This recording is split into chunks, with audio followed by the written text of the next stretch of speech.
Alors, bonjour tout le monde. Thank you for being here. And as I said last time to some of you when you were here, congratulations for finding the parking, and good luck finding your way out of the parking. The Desmarais parking is a bit of a challenge in and of itself. My name is Serge Blais. I'm the Executive Director of the Professional Development Institute here. Glad to be working with Kevin Tétrault and his colleagues. Always a pleasure to do business with Kevin, and always a humbling experience speaking with Graham Richardson in the room, of course. But I'll try my best. Just a couple of minutes to offer a very, very heartfelt welcome to you all here today. If there's anything we can do to help make this half day useful, please let us know. So Sonia's back there. She's the one who runs the show behind the scenes, sitting by the door. All right. So looking at the title of today, you look at this thing and it says overcoming. You know we're going to be dealing with a problem, right? Okay, when the title of the course is called Overcoming, you know we're dealing with something that obviously is of consideration for many, many of you. And then when it says Overcoming Ottawa's '(S), you automatically think of procurement and Treasury board and shared services, right? And we're lucky to have Director General Lysane Bolduc with us here today from PSPC. So thank you for being here. Thank you very, very much. To put things in perspective, the Professional Development Institute here, first of all, our mandate, our overall mandate, is to bring together academia, government, and industry on events such as these to explore solutions and creative ideas for making not only the public sector, but of course the private sector as well, more efficient and more creative. Lately, I've started reading. I took out an old book I had on my bookshelf. It's scribbled all over it. It's a very messy book, but it's called The Innovator's Dilemma from Christensen, for maybe 6, 7 years ago or something like that, maybe 8 actually. But it's still a fantastic, fantastic book. And you'll see where I'm landing this plane and how it relates to PDI, to be sure. I mean, he talks in there a lot about sustaining technologies and disruptive technologies, right? The sustaining technologies being a decent website and a well-functioning e-commerce systems and all those technological innovations that our customers have come to expect and use on a daily basis. And any organization that doesn't use those, will be sidelined at one point. But then he goes into disruptive technologies, positively typically, but disruptive nonetheless, which are not intuitive, typically counterintuitive. In fact, they may not generate the most revenues in your shop, but you kind of have a hunch. And if you're as old as I am, you kind of have an intuition that this is something that we absolutely need to do. But it's a bit weird, and it's not the typical business processes that we have in place or have had in place for many, many years, in our case, for example. And you look at these disruptive technologies, and this is where you get into creative mode. You get totally excited, you do brainstorming and come up with crazy, wild ideas, and then all of a sudden you say, what about procurement, right? I mean, how is that going to go through procurement, or how's that going to go through HR? And I was telling Madame Bolduc, the experience we have here at the university, and I'm not sure if we have procurement people from the University of Ottawa here, do we? I wish we had, because I want to say how creative these people can actually be. More than keeping us out of jail and more than being the custodians of our resources, they can also be very, very, very creative. And I hope that this session is what is going to transpire from this session, the creativity and the partnership that can happen with large organizations like PSPC in generating creative and exciting ideas. So I'll pass it over to Mr. Richardson, I guess, your MC for the day. Probably needs no introduction, but I'll let him do that, and have a beautiful day. I'll have to sneak out a bit, but I'll come back in. Thank you. Thank you, sir. Thanks so much. Thanks. Thanks so much, Serge. Appreciate that. I moved out of your way there. I was crowding you in a little bit. It was a good story. Thanks so much, everybody, for being here. I'm Graham Richardson. I'm now at Edelman Global Advisory. My colleagues are in the back. This is one of the wonderful opportunities I get to do now that I'm out of the news. For those of you who don't know, I've just left CTV in the summer. And of course you all know, because you're all watching at 6 o'clock, at 11 o'clock, gathering around the television. You're not consuming on mobile devices where you don't watch the entire show, right? I'm just kidding. We all know things are changing very fast in that space, and that's it doesn't really relate to today, but it kind of does. I just want to tell a quick story. Years ago, a premier in Alberta named Ralph Klein, a former reporter, one of the most colorful politicians I ever covered, if not the most colorful politicians I've ever covered, said, "You newsies, you know, 1,000 planes land a day and you don't go out there and cover that, but one crashes and out you go." And I'm like, well, sir, planes are supposed to land. It's not news. And part of today, I think we're going to spend talking about when one of the planes didn't land. And I'm talking about ArriveCan. And the ripple effect of that problem, how it sunk with the public.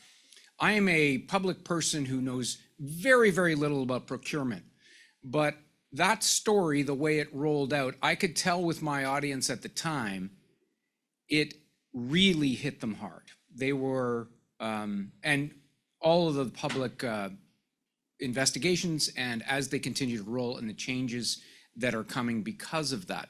The reason I tell that story is because relating to the Ralph Klein story, obviously everyone in this room is trying to avoid those moments, to avoid that problem. But some of our panelists today are going to talk about how that situation may have led to an improvement. In many cases, we argue that it has, they argue that it has, and we're going to open the discussion about that because that situation obviously has everyone's attention, including the public and people in this room, for a variety of reasons. So I'm looking forward to that. Our panelists are going to leave room at the end for questions and interaction. That's always the best kind of a discussion. And in our pre-call, I was really energized by the fact that there was lots of engagement on this, and I think we're gonna have a great morning. So I'm really looking forward to it. I'm thrilled to be here. Thanks so much, Kevin, for inviting me to do this. Before we get going, I do want to introduce our keynote, Defining Outcome-Based Procurement, and I'll be taking notes on that. Réjean Bédard is the partner and head of the Quebec business unit at Levio. He's one of the main pillars of Levio, one of Canada's fastest growing business and IT consulting firms. He heads the public sector and insurance business unit, which includes some 900 consultants, 40 years experience in large-scale project management. Please welcome Réjean Bédard. Thank you, Réjean.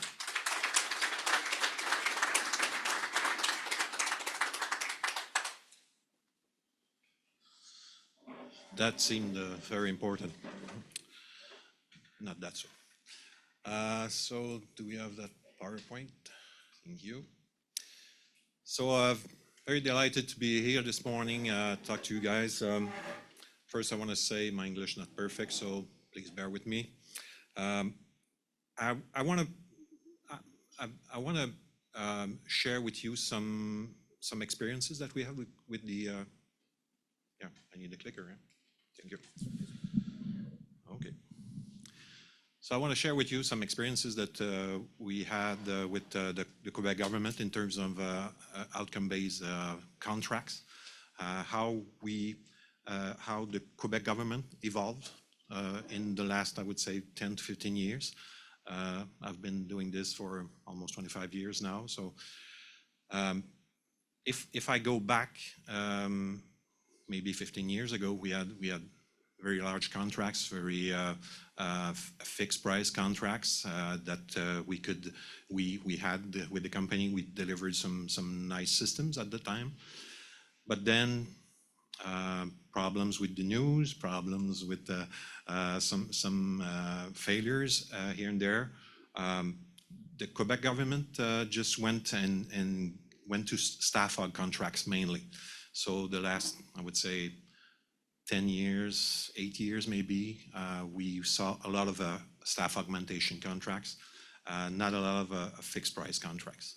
So that tendency is beginning to come back. So I'll try to just maybe share some of what we did in the last few years and how we can handle things in order not to have scandals or big failures, but being able to bring value to the government. So 2 minutes, just talk about Levio because I know we're not that known here. So we've been we're a 10-year-old company this year. We started with one employee 10 years ago, and now we're around 2,000 employees, mainly working in the Quebec province, but also now with some offices in the US. And I have a new colleague here in Ottawa, Andrew McDonald, that is here. We have also offices in India, Morocco, and Paris. So we try to develop our business. We had a nice success on the government side, but we try to develop our business in trying to partner with clients and try to bring them values and let's say participate in large projects and help them govern those projects. So over the years, we had a lot of success with government ministries, agencies in Quebec, revenue, and we'll talk about Ministry of Cybersecurity and Digital Services, MCN for our acronyms. That is the equivalent of your share services.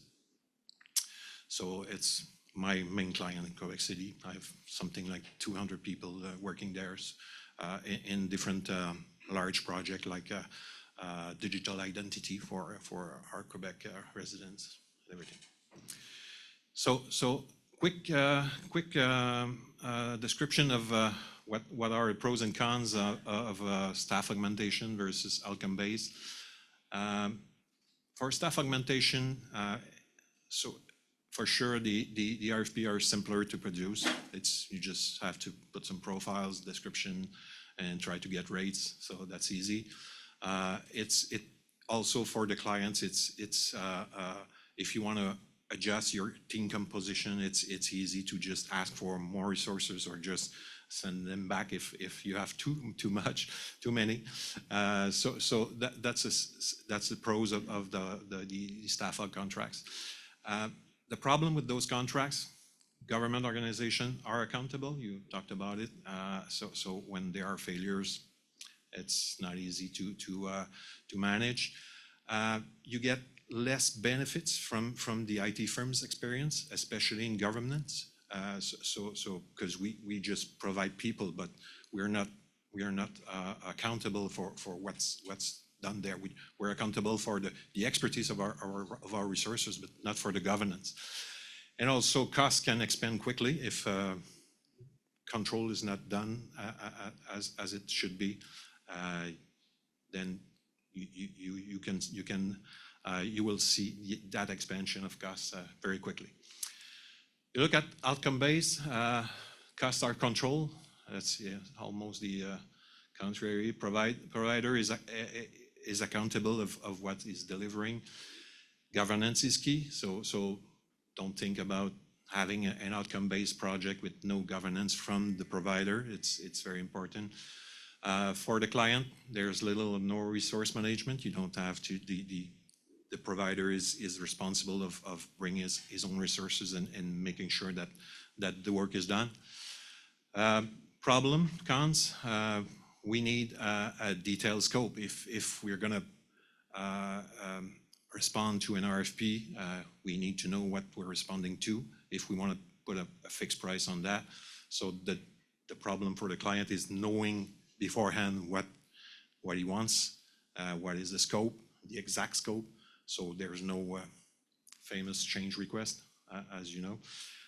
So the RFP process is longer. Negotiations are required if the scope is modified along the way. So, like I said, famous change request. So that's between those two what clients are regularly, I would say, deciding between. Okay. So I'll talk about three different experiences or three different types of contracts that we did with the government of Quebec.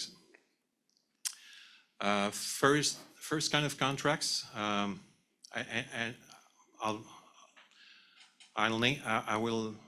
name that hybrid contract models. It's a way to have like easy staff aug contract model, but in doing outcome-based projects. So first way, t-shirt sizing. So you will define an RFP with, I would say, like small, medium, large requests. You can have criterias put into that. So those requests will be on a fixed price basis. So the provider will evaluate if a small costs $10,000, a medium costs $25,000, a large one would cost $100,000, and then you will put quantities in that RFP, and based on that, the client will choose his provider on a best price basis. Then each request will be evaluated between provider and the client, so that brings flexibility and don't have to define a precise scope beforehand. Fixed price option, that's also something that we're using these days. It's a staff aug contract with an option for doing a fixed price request. So I'll have, let's say, analysts, project manager, programmers, will respond to the RFP with rates, and afterwards the client can let's say ask me to provide for a project manager, 2 analysts, 3 programmers, and we'll do that on a fixed price. So we'll calculate we evaluate the work that has to be done, and we'll multiply that by the rates that are established, and do that on a fixed price basis. So that's a request inside that contract, and we'll do that on a fixed price basis. More recently, we saw kind of the same thing, but on an agile-based model. So that's about the same. We'll define rates and profiles in the contract, so that's more like a staff aug contract. But task will be packaged by squad. So client will ask for a squad. We'll discuss the content of that squad, and have a price fix for that. The way there because sometimes the problem is evaluating the velocity. So the way we work in that way is we're gonna do like 1, 2, 3 sprints. We're gonna evaluate the velocity of the team. We'll see if we can deliver, let's say, 100 points by sprint in those 2, 3 first sprints. Then that will be the objective for the next sprints, and then we go to a fixed price by sprint. So that's the way it works. So performance will be evaluated by the number of points we delivered over the months after that.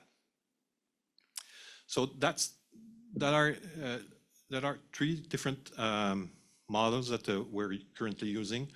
I'm personally working on a fixed price option contract where we are delivering a large project in allocation of daycare places in Quebec, with the Quebec government. So and we're using that option to I would say format the different fixed price requests, fixed price intervention, and we're delivering the project that way now. So that brings us back to pros and cons. So that hybrid model, for sure, will have a little bit more pros. So the RFP scope, pretty easy to define, just a matter of depending on the option you're using, just a matter of maybe put some criteria in there, and also provider experience for sure. Control costs are there. Provider accountability is there also. Just don't forget the governance, because sometimes I see clients asking for fixed price for, let's say, 5 programmers. I can do a fixed price for that, but if I'm not managing that particular for a group, I cannot be accountable of what I'm delivering. So we need the governance has to be, if we want accountability, we have to put some governance on the head of the provider. Little no resource management, that's a same thing. Wanted to mention volume is also key, because if you want to, let's say, give 20, well, let's say 10 different fixed price requests to a provider. If there's no volume there, the beat is not there, the partnership is not that strong, the way for the provider to let's say use resources between different fixed price, because he's responsible for the results. So the way for him to for the provider to use different resources, maybe share expertise between different fixed price requests that he has. The best way is to have volumes. So if I have, let's say, 100 different requests over, let's say, 6 months or a year, between that 100 requests, I can manage resources, I can be more efficient. So more efficient means best price, okay? So that's the way a provider like us would think, responding to that RFP. For sure, the hybrid model will need some oversight, because once that kind of contract is signed, if we're evaluating day-to-day different requests with the client, there could be some misuse, I would say. So oversight is important in that kind of contracts. But there are ways to do that. Just have some different people signing on each request, things like that. So that's what I have. So if you have any questions, open to that.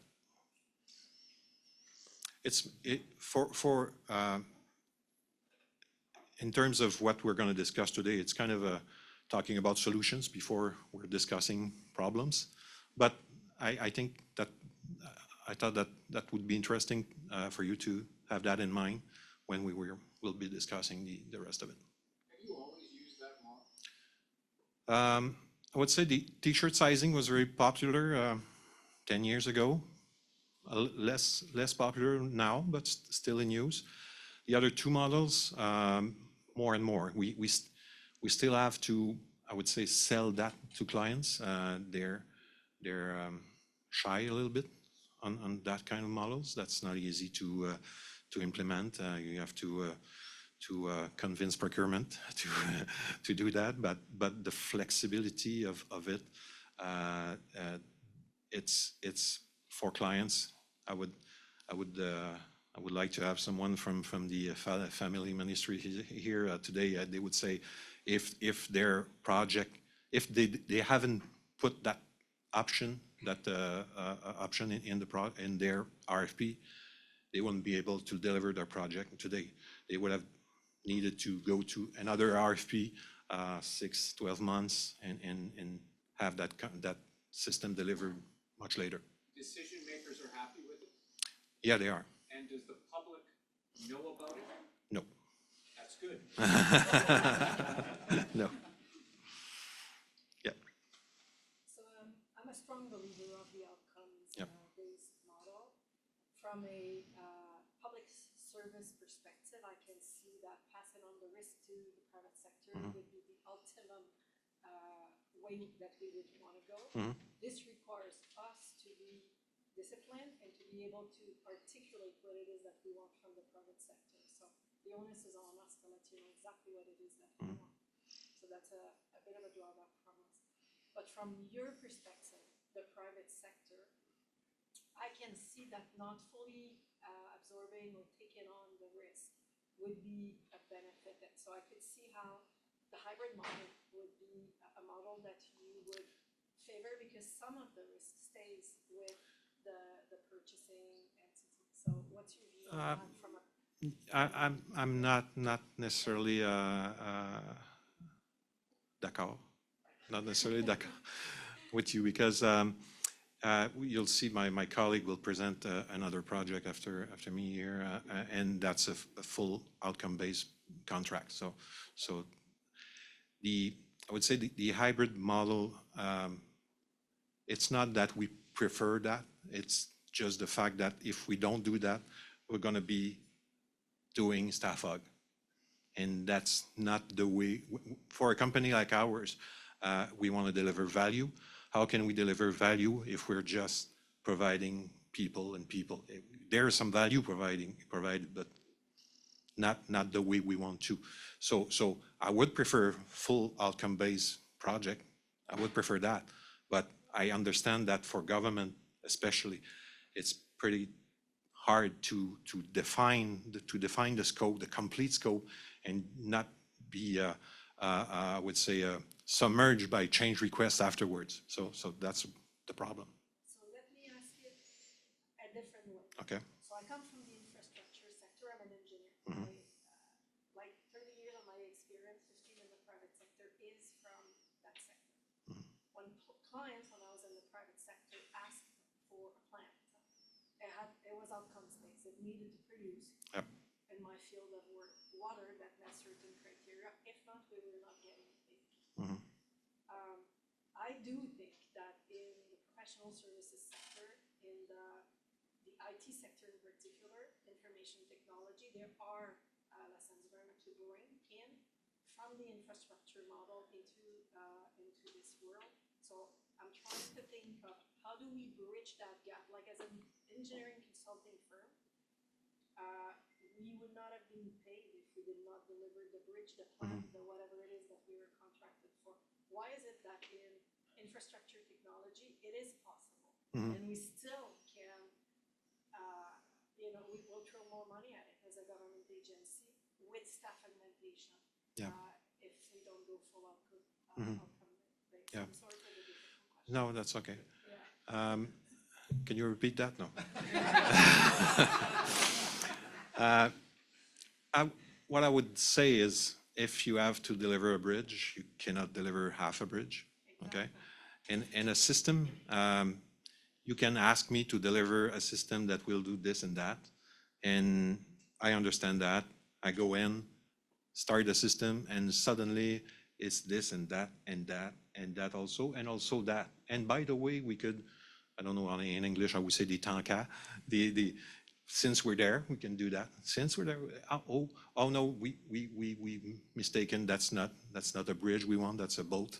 Okay, so how can we manage that? If there are different ways. We talked earlier about an MVP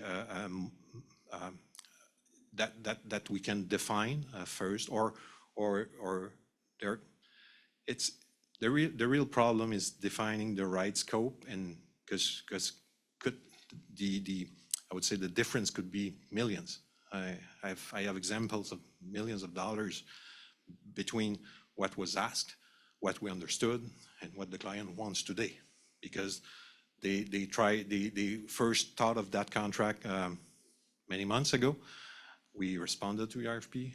We began the contract, and 3 months in, there are a lot of new things coming in, or that's not exactly what we understood. So that's pretty difficult. So there's a couple of ways. Maybe having a project define, if it's a full outcome based project, we can define 2 different phases, a phase of an architecture phase, and then you can have the development done or not done at this point. So could be a decision point after architecture. So you could do that kind of contracts in 2 phases. That's a way of maybe making sure the provider will understand exactly what's wanted, will get the engagement from the government, the client, and then do the work and deliver if budget is okay, if everyone is understanding correctly what has to be done, and also making sure that the scope is protected along the way. So that's another thing that's why I was talking about governance. Governance is yes, managing people and making sure results are there, but it's also managing the scope. So that's go both ways. Yeah, good.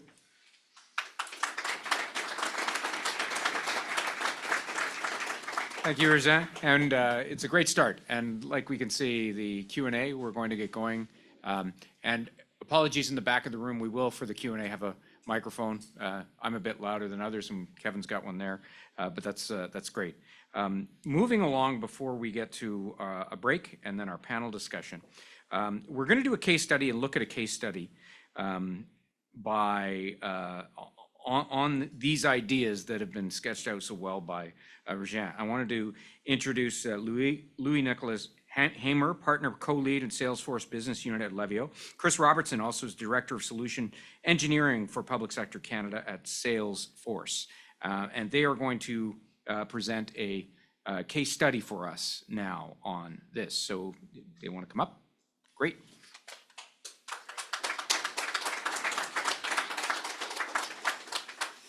Good morning, everyone.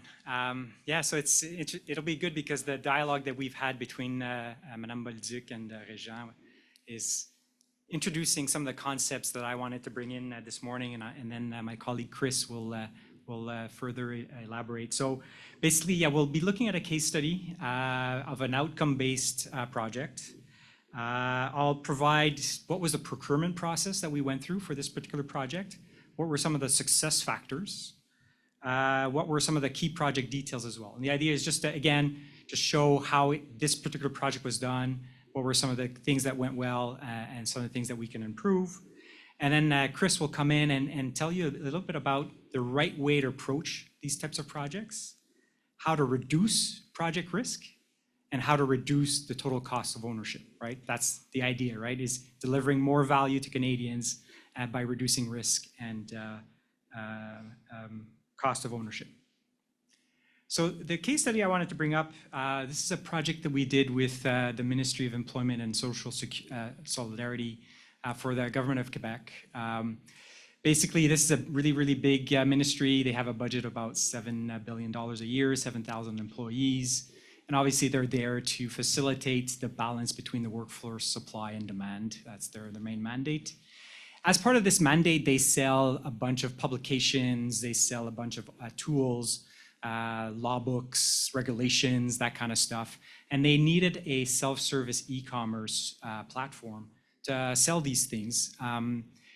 They had an old SAP system that was that had to be decommissioned. And we brought in a Salesforce portal to enable those different clienteles to purchase equipment, publications, and subscriptions to the ministry. We based the solution on Experience Cloud and B2B commerce, which is basically a e-commerce solution that Salesforce provides to the market. The complexity of the project, there was two main complexities. The first was personalized experience at scale. So you had different people coming in to buy equipment and publications. People from the government came in and bought the equipment, and obviously the price that they would pay would be very different than some people from the public or different corporations. So the system had to manage who was coming in and provide personalized pricing to them. The other key piece of the project was integrations. Obviously, when you're delivering an e-commerce solution, you have to integrate to your payment system. In this case, it was Moneris. You have to integrate to your inventory management system, which was SoloChain. And you obviously want to integrate to your accounting system, which was Great Plains. So a lot of different integrations, a lot of complexity in terms of bringing in all the data so that we can provide a good customer experience in the buyer journey. So that was the project that, in a nutshell, just to give you an idea of what was done. So let's look at the process. So Réjean talked about a couple different models. This model is definitely a model where they wanted an outcome-based project. And Madame Bolduc had a good question, right? How do we make sure that we define well the project so that we can confidently come in with a price? This particular case, the government basically put together what they call a business dossier. Basically, it's a mini business plan in which they detail the key requirements and the desired outcomes of the project. Then what they do is they go out and they determine if there's an existing pre-qualified SaaS solution that's already in their catalog that could fit this particular problem. And they'll choose that SaaS solution if there is one. Then what they'll do is they'll go and they'll discuss and they'll refine their requirements and their key objectives with a few pre-screened SaaS integrators. So specialists of this particular solution, in this case it was Salesforce, they went to the market, spoke to a few Salesforce vendors and integrators, and we had a discussion with them. They basically showed us their requirements. We showed them what the platform could do out of the box. There was some back and forth, and we refined the requirements so that we knew exactly what we were getting into. And we also provide them advice as to here are some of the requirements that you should probably leave out, because these little requirements will double or triple the cost of your project.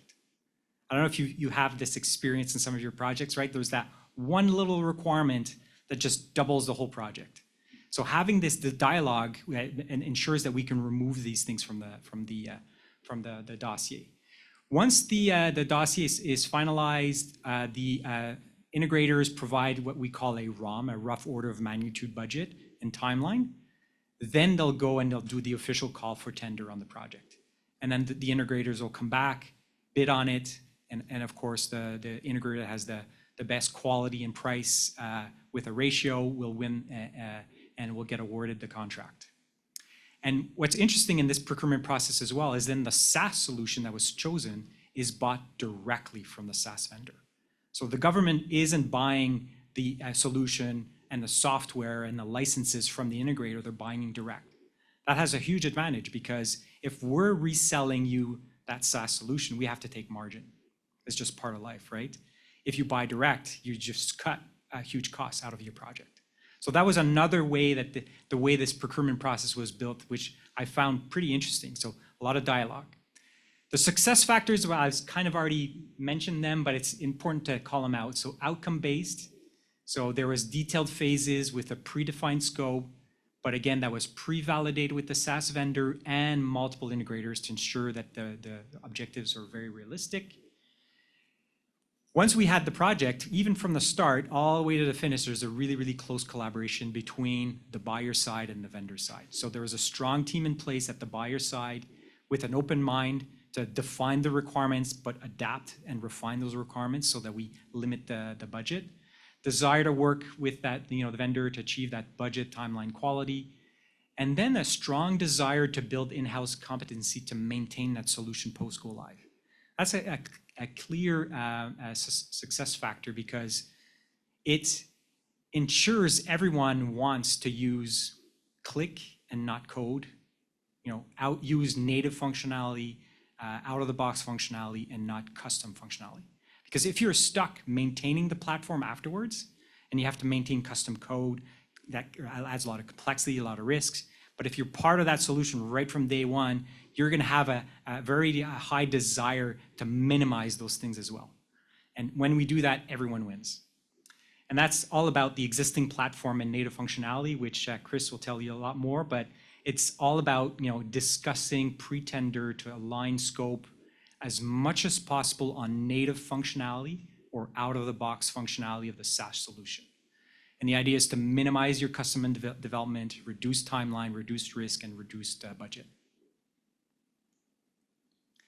Some key project details, just to give you a sense that this can be done very, very successfully. As I said, we were decommissioning an old SAP solution. We had a short deadline. The previous solution licenses were expired. We had 5 months. So that's 5 months to deliver an e-commerce solution with multiple integrations, including detailed discovery, implementation, QA, UAT, go live. That's a very, very, very short time frame. Again, we were able to do it again because we had that close collaboration with the strong team in place at the ministry to take the project and define it into 2 phases. Let's make sure what is required in that MVP, and then have a phase 2 to have additional scope for the little improvements that would be required and that were part of the scope. So again, making sure that we can deliver quickly and meet deadlines without having the government to, retake another 12-month lease on those SAP licenses. Budget, again, the ROM had ensured that was validated with multiple vendors. The fixed costs for the tender process with that well-detailed scope, all of these things helped us, deliver the project. The one lesson that we've learned, and something that a key takeaway, is once you deliver the project, and in this case, they wanted to own the solution, which was great. They were ramped up throughout the project. But having a bank of hours ready so that we can come in and help with some of those first continuous improvements that they were looking for is probably a good idea. It's something that hadn't been thought of for this project and is now being incorporated as part of the procurement process for new projects that we're seeing coming in. Chris. Take this off. All right. Merci, Louis. Good morning, everybody. So I'm going to walk around because it makes people a little uncomfortable. Actually, no, it helps me. So a couple of adjectives that Louis mentioned there. He mentioned open-minded and collaborative, or collaboration with MESS. And I want to use a couple of visuals to start this part off. Let's first look at those columns on the left. So for decades, government and private organizations have been approaching applications or projects by looking at the individual components that make up that particular application. So you have your storage folks, you've got your hardware folks, you've got your network folks, your security folks, your DBAs, et cetera, all involved in these conversations of, well, what's this project going to look like? What's this application going to look like? And as a result, they all have input into, well, what do we need? Like, how much storage do we want? What kind of storage do we want? What kind of database is it? How are the indexes built, et cetera, et cetera. And as a result, RFPs would end up with hundreds of non-functional and functional requirements. And we still see a lot of RFIs coming out now with hundreds of functional and non-functional requirements. So already right out of the gate, the client has this mindset of this is what we need, and we need to find somebody who could fit or meet all of those particular functional and non-functional requirements. So cloud comes along, and I'm going to switch all the way over to the right-hand column there under software as a service, which is the space that Salesforce primarily plays in. And there's a reason why you pay an annual subscription fee for software as a service, because a lot of that maintenance, a lot of that overhead, those upgrades, et cetera, that were part of the client's expense on the left-hand on-premise approach, that is now part of the SaaS vendor responsibility, right? So we, Salesforce, work in conjunction with our partner, AWS, to make sure that we're making sure those indexes are optimized. We're making sure that we're constantly enhancing the security of the underlying system, to protect against, cyber attacks, et cetera, et cetera.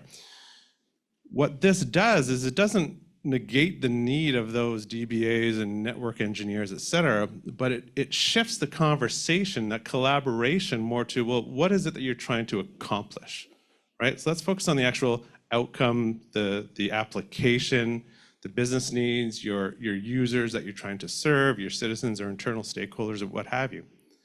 So we constantly are trying to shift the conversation more to that side of that visual. And this is, as Louis described, it was part of that, in his example, MESS was part of that refinement phase where they were trying to understand, well, what is it that you're trying to do? And we're going to educate you on what Salesforce's software solution can do to help meet those requirements as well, too. So we're trying to shift that more towards, those conversations more towards the right, and then that, the end goal is to see that more reflected in RFIs and RFPs so that we're focused on those outcomes. But we're trying to get well ahead of those RFPs and RFIs so we can actually have the conversations with the clients so that they understand and get a little more educated and feel more comfortable with, well, what is the actual priority here? We're going to spend a lot of time, a lot of money going through a formal process. Do we have to start with that mindset on the left-hand side, or can we kind of, speed the process up by looking at the actual application and the outcome instead? The other visual there on the slide, that building, we use this a lot if anybody's ever done anything with Salesforce, been to a Salesforce presentation, you've probably seen this. Basically what it's saying here is if anybody lives in a condo, you pay a condo fee, right? And that condo fee takes care of all the landscaping around the building, the exterior window washing. If there's a pool, then the pool is maintained, the elevators are maintained, et cetera, et cetera. But you as the condo owner, you really focus on your particular condo, how you want it to look, how, what kind of decorating style you want, whether you want 1 bedroom, 2 bedroom, or you want hardwood floors or carpet, et cetera. So that's kind of the approach for software as a service as well, right? Like, don't worry about all the underlying stuff. You're paying a fee. Somebody else will take that on for you. Really focus on what you want out of that lifestyle living in a condo. All right. Let's use the 80-20 rule, which applies basically everywhere in life, and it applies to IT projects as well. Louis kind of got into that a bit as well, where they were looking at, well, what can be reused, what's out of the box, and what's the purpose of leveraging that out of the box in terms of total cost of ownership and making sure we not only hit your desired outcomes, but also your timelines and your budget as well. So Salesforce has an 80-20 best practice approach where, again, your fees, your subscription fees that you're paying to Salesforce are going towards developing, enhancing, and expanding and innovating on the underlying data models. So it might be a data model for a grants management application, or an inspection application, or a vaccine management application. So we're taking that on for our clients instead of every client doing it themselves over and over and over again. So there's a lot of value in these out-of-the-box capabilities that SaaS vendors put into their applications.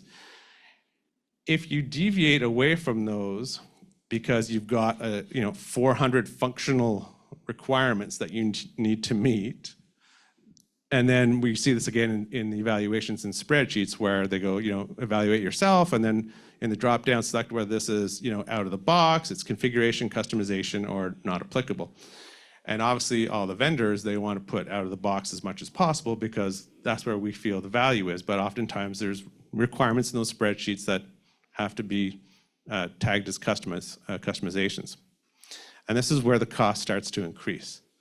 Because now we're focusing on, well, it has to do exactly this, or we're going to develop this because either we don't really understand the solution before we wrote the RFI or RFP, or during the project, as Louis and Réjean were talking about, your requirements kind of change, or as you learn and become more comfortable with the solution, then you start making and asking for changes to what the actual systems integrator is going to do.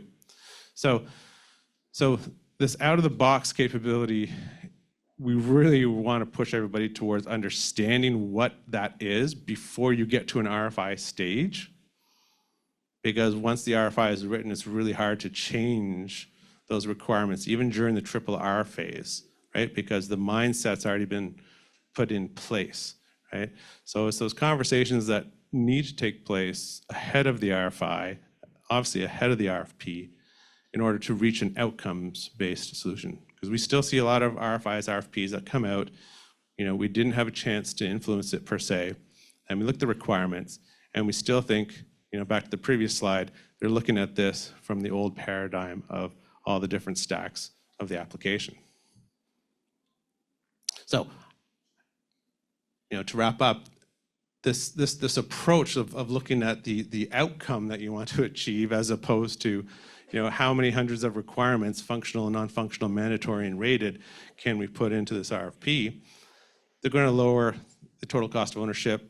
They're going to result in what Levio experienced with MESS and vice versa, where it was delivered on time, it was delivered on budget, And it's really interesting to hear that MESS wants to take ownership of maintaining that application going forward, learn it themselves as well too. And in order to do that, as Louis mentioned, if they're leveraging out of the box capabilities versus custom code, that's going to be a lot easier for them to do. So some stats on the bottom. What we do is, we constantly survey our client base, and we identify them early on, and we set a baseline, and then we go back after implementation a few times, and we ask them, well, what's changed? Like, what are those metrics? Have they improved, or have they diminished? So we collect that information. So we've got this empirical evidence that says, yeah, taking an outcomes-based approach, leveraging out-of-the-box capabilities versus going custom will result in a better overall application, program, and project for the clients.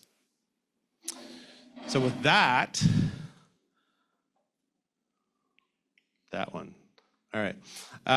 With that, I guess time for a few questions for either Louis or myself before we get on to the break. Yes.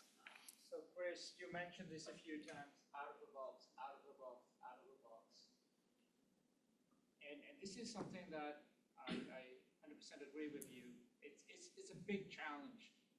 Getting to the RFI stage is not where we start the conversation, right? So I guess it's a broader question to the public servants we have in the room. How do we have that conversation as vendors with you folks so that you understand what's out there out of the box? Whether it's, something like Salesforce, something like a cybersecurity solution. When you get in the RFI, it's already boxed. It's very, very difficult to change. And then you get into 2 phases, 3 phases, 4 phases. It drags on. Eventually, we still have a product which is being proposed to the government. And guess what? It's going to be 15%, 20%, 30% customization needed in there. So we're talking about outcome-based. Unfortunately, the procurement process today doesn't allow us to get to the outcome. So how do we change the game going forward? That's a great question. I've got 2 colleagues from the public sector in the room, Emilio, Franco, Treasury Board Secretariat, and I also have Pat Comtois, whom I saw earlier, of Shared Services Canada. I'm going to say from the get-go, and then I'd like Emilio and Pat to weigh in, that I'm learning to us from where I stand. The RFI is where you learn what the out-of-the-box solutions are. So obviously, I'm learning we're not doing that properly. We need to do it better. I'm interested in hearing what it is that you're learning at the RFI stage. That's too prescriptive to actually learn something. I like this already available that you should be customized with light viewpoint itself. So I'd like to hear more. I don't know, Emilio, if you want to add something. Merci, Lysane. Hello, everyone. So I'll be honest, I think RFIs are an interesting tool, and they can be used in various ways. I've seen RFIs that I am trying to build a case management system to manage processing claims of whatever, what's out there. And then you get, that's very outcomes-based, but then you get reams of paper. You get stacks of sales literature. Yes, it informs the client of what is out there generally, but it's also just too much information to actually process. And then on the other end, you have RFIs where it's like, here's a fully baked RFP, give comment on the spec. And you're right, that's too far down the line of being able to actually usefully influence. Like, things are set, they've spent 2 years writing spec. They're gonna tweak on the margins maybe, but like, they're pretty locked down. So, where is the right way to engage industry as part of, a formal, open and transparent process? And what's the best mechanism? I don't have the answer for that, but I think RFIs are an interesting tool. And I think the question is, at what point in the process is it was it most useful to both government, but also to industry? Like, what's the right zone? I think that's a question I put back to everyone. Hello, you can hear me. So tough question. First thing I would say, from a procurement perspective, it is challenging to change the culture. So the clients are used to this approach of defining not necessarily what they need, but what they want to the nth degree. So it's a work in progress to bring our clients to think in terms of outcome-based, challenge-based solicitation. I think we're making a lot of progress recently. We're talking about cloud as an example. We've released a challenge-based solicitation on infrastructure as a service. We recently released a challenge-based solicitation on private cloud as an example, where we go out with fairly high-level requirements. Infrastructure as a service for the pre-qualification phase has 2 mandatory requirements and 3 rated requirements. So we slimmed it down. But we can't engage industry in this kind of discussion until we bring down the number of players to a point where it's manageable to have that discussion and have a discussion around invitation to refine. Chris, you referred to triple R, so a similar approach. So my sense is we're making a lot of progress there. It's a culture change. It will take time, but we are getting there. And we're aligned from that perspective. That business case you just went through is a great example. So that's my take, but I do have a question for you folks at the same time. So in that case, the choice was to pick the platform as a first phase and then engage integrators. There are some pros and cons to that. And in other cases, the decision could have been done to still use an outcome-based approach, enter into very good discussion with industry to define the actual need, but not necessarily pick the platform up front, but let the integrator pick the platform. And those are the subject of a lot of discussion in many cases between procurement and the technical authority, the clients. So I'd be interested in your thoughts, our industry colleagues, how do you make that choice? Because there's pros and cons in both cases. If you pick the platform, then you might restrict maybe a really good solution. Salesforce is great, but there could be other solutions out there, depending on your requirements again. So interested in your thoughts on, what drives the decision to pick your platform and then go to your integrator versus just go open and have the integrator pick the platform that will result in the best outcome.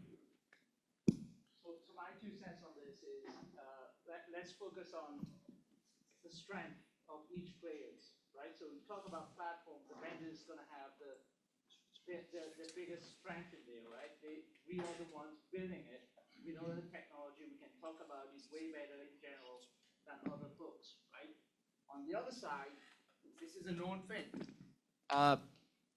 There's going to be some system integrators who are very aligned to certain technology vendors. So if you restrict yourself to only the service provider as part of your process, you may actually be eliminating some very capable technologies out of the process. So pros and cons.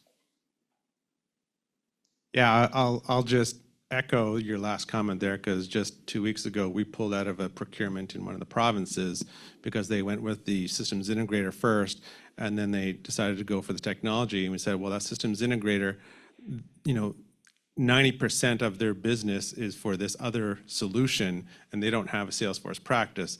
So we let the client know we're pulling out because we know what the outcome is going to be already, right?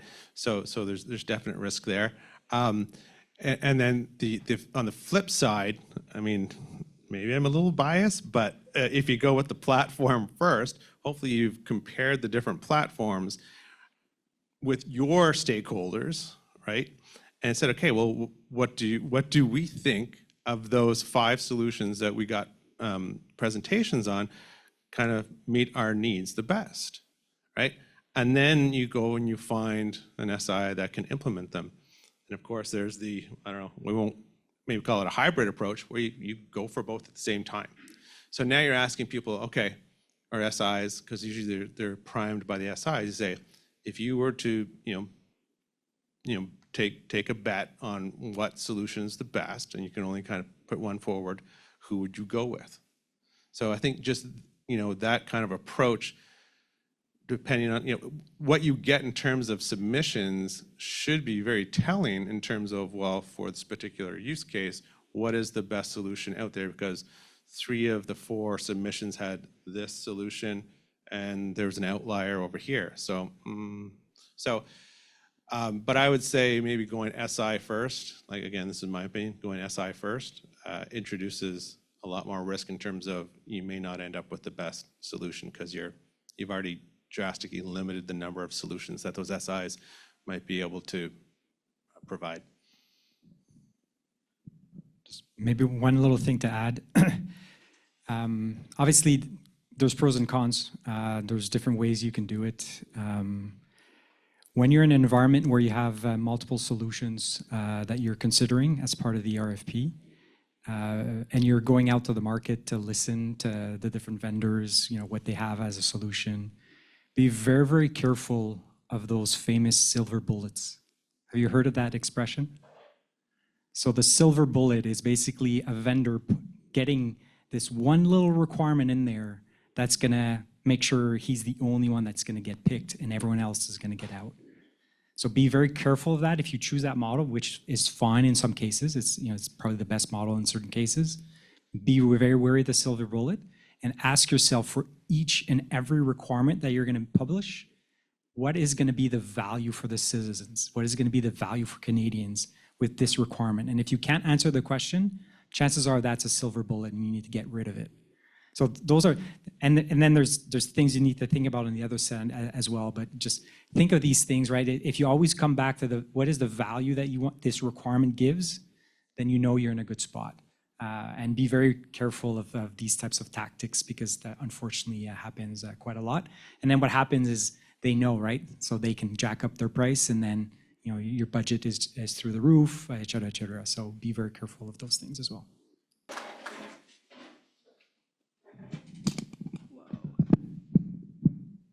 Okay, thank you, first of all, for the invitation. I just want to start with a couple of points that I took away from the keynote speaker as well as the presenter of the business case, which resonated with me. So I want to share what my takeaway is. Some of the points that were made earlier were about operation and maintenance, and I love that point because, again, I'm able to make the parallel with the infrastructure world. So what we heard as part of the business case is 80% of the expenses are in operating your system. 20% is in the capital investment. It's the exact same thing in infrastructure. One of the issues that we as government need to overcome is to think long-term this way. Our cycle is on a yearly basis. Our governments are on a cyclic basis, and we think, how can I save when I first invest, whether it be in professional services, information technology, or infrastructure, as opposed to what's the life cycle cost of what it is that I'm buying. And the decision, I believe, should be made from a public spending perspective on the longer term. Yet it is a challenge because of the way that we are constrained with the fiscal years. So thank you for bringing this up. 80% operation and maintenance, 20% in capital investment. That's one of my takeaway. I realize, although I asked a tough question to the keynote speaker, that probably the reality is that we're gonna have to land on a hybrid solution. Why?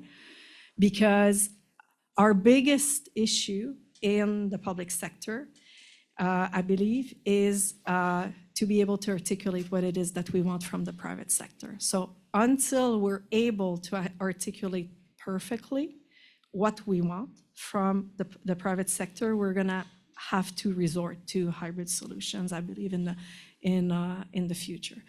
Before I start with a very short presentation, I'd like to maybe with a show of hands, have you let us know, the panelists, if you are from academia, from the government, or from the private sector. So I'm going to start with academia. If you could please raise your hand. All right. The public sector. Okay, so about a third of the participants, and from the private sector. Okay, great. Thank you very much.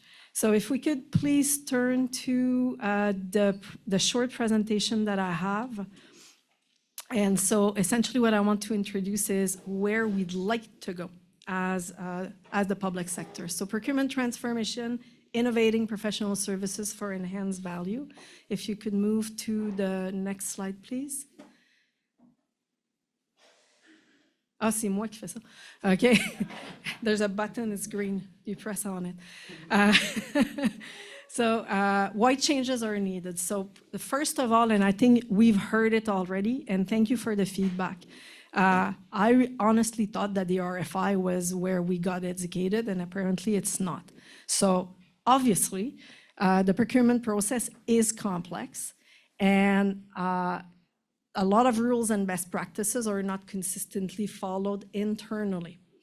As well, roles and responsibilities internally to the government. And I'm going to start by making a public statement that maybe I'll regret later, but I think that the issue is us, the public sector. The issue is not you, from the private sector, to provide solutions. We need to be able to ask you for your services and for your products in a way where you can innovate.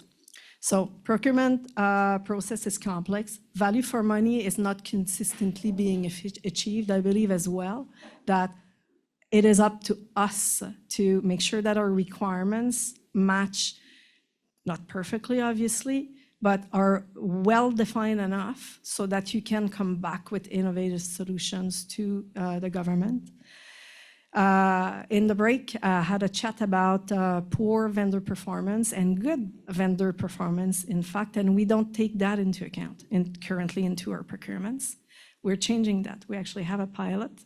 I shouldn't say a pilot. We're actually in the first phase of implementing changes to our vendor performance management system. And in fact, we're launching this fall, whereas we will track the performance as part of our vendor performance management system, and good performers will get rewarded on the next opportunity. And why we want to do that, even if we have a lot of clauses and mechanism into our contracts to hold our vendors into account, we often don't use them, unfortunately. So possibly the next time around, poor performance is not rewarded, good performance is rewarded. We got to be careful when we go down that road, reason being that we would like to open, not close, to our existing pool of suppliers. But still, we think that it's worth rewarding good performers. And what we see is cost escalation of contracts. Now, if the scope is well defined, as we were chatting about earlier, and you define phase one, and it is a defined scope, and you know that there's the, since we're there, since we're doing it, and all of this additional scope that can be added, then that's not an issue. What's an issue, because you can plan for it, and it can be a different phase, and you're still delivering on scope, on time, and budget.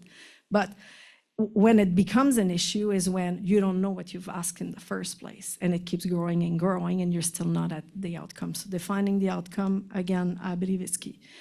And then the improper use of procurement vehicles, which often is the result of the complexity of the procurement process in the first place. So you're stuck with that mechanism, and therefore you're going to use that mechanism, and it's the wrong one to begin with.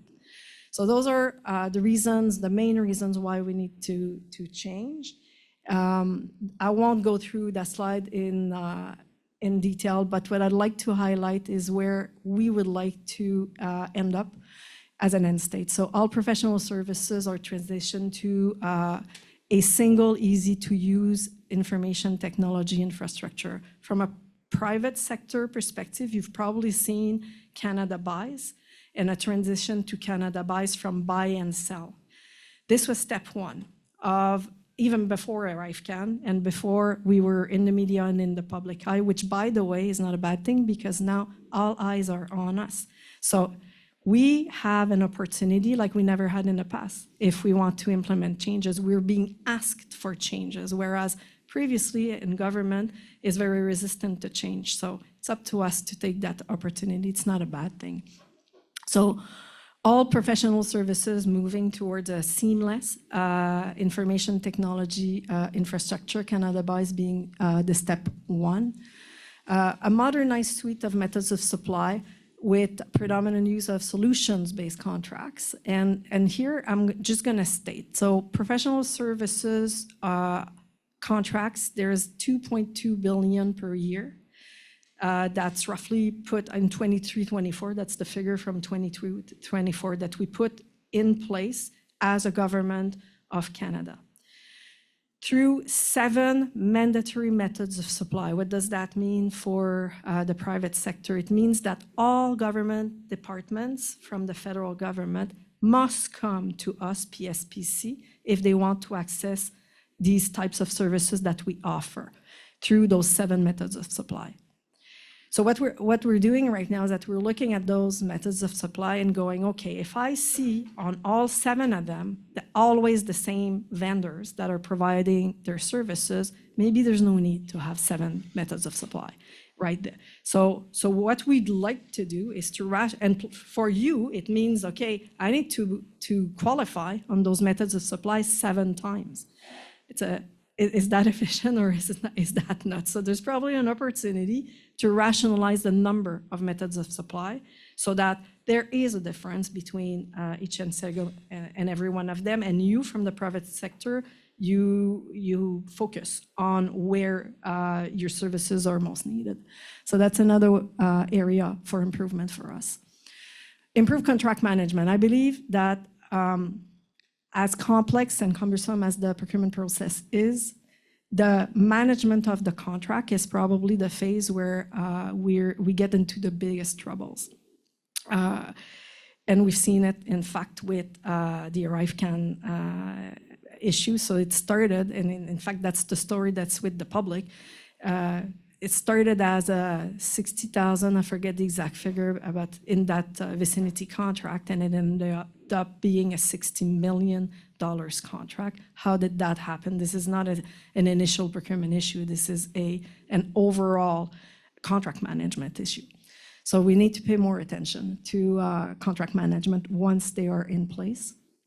And then this means what? It means comprehensive oversight to ensure compliance with our own internal rules. Again, the private sector, this is not an issue you can fix. It's for us to fix. This leads to the understanding that there's probably a lack of comprehensive guidance material. There's no lack, I'm going to be very blunt, Martin here from Procurement Alliance Canada, there is no lack of material out there. Not at all. There's probably an issue with the abundance of material that's out there in terms of guidance. We need to rationalize, we need to streamline, we need to simplify, we need to engage with our internal clients to make sure that the guidance that's available is very well understood and applied. We also need to focus, and we are focusing already on detecting and addressing overbilling and fraud, unfortunately, when it occurs. And then engagement. So again, thank you for the opportunity. I think that opportunities like that are key to exchange between the private sector, academia, please somebody, there's at least one person, and the public sector. And I'm gonna say something here because some of you from companies have wanted to meet with some of us in the public sector, and we've declined your invitation. So we come up here and we say, we'd like to meet with you. And then you contact us, and yet we decline your invitation. So please understand that these forums are a place where we can talk openly and we can exchange openly. So I am very grateful that we have this opportunity. But on a one-on-one, if it's not on a specific contract in the climate right now for us public servants, it's not that I don't want to talk to you or we're not interested in your feedback, is that we cannot place ourselves in those positions to take your call one-on-one. So, so thanks for your understanding and for being here and participating through, we do have forums, and I'm gonna say that, to engage with procurement within Public Service and Procurement Canada. There's an entity within my organization that's called Procurement Assistance Canada. It is their role to speak to the private sector, so it's a safe place to speak. We also sometimes put RFIs, as bad as they may be, on Canada buys for you to just provide open feedback to us. And what we do with that feedback is that then we respond to question, but we publish it and put it out to the world. So it's safe for us to do it in that respect. The other way to engage for the private sector with us in a way that's safe for us is through organizations. So if you're a member of because we meet with various organizations that represents groups of private sector companies, that's another way to meet with us that's safe. So areas of focus, I won't expand on that. This is our work plan for the next maybe year and a half. This is where we're going. So I've already talked about delivery model optimization. I've already talked about rationalizing the existing 7 methods of supply. I've already said that we want to move even further into a seamless technology platform for the users, including the private sector, but also including our own employees. Contract management and vendor performance, I went over what it is that we'd like to do, and with the launch of a strengthened, more positive outcome-oriented management system. Quality control and oversight is inside our own organization, lessons learned, in fact, which we seldom do or we don't do enough, or we do in silos of contracts, what has worked well, what has not worked so well for the next procurement and the next contract and the next project. And then contract control cost is also one of the top of minds. Items that we have on our work plan for the coming year and a half, roughly. How do we do that? Through stakeholders engagement. So you've got a list of our stakeholders. I just want to mention that we've already engaged with a lot of jurisdictions, other jurisdictions, to try to bring on best practices. We still have some work to do in that area this fall. And then stakeholder support. We need to do a better job at making sure that our own employees have the tools they need to get the best out of the private sector innovation in particular. So that essentially concludes what I had to say. Thank you for your attention.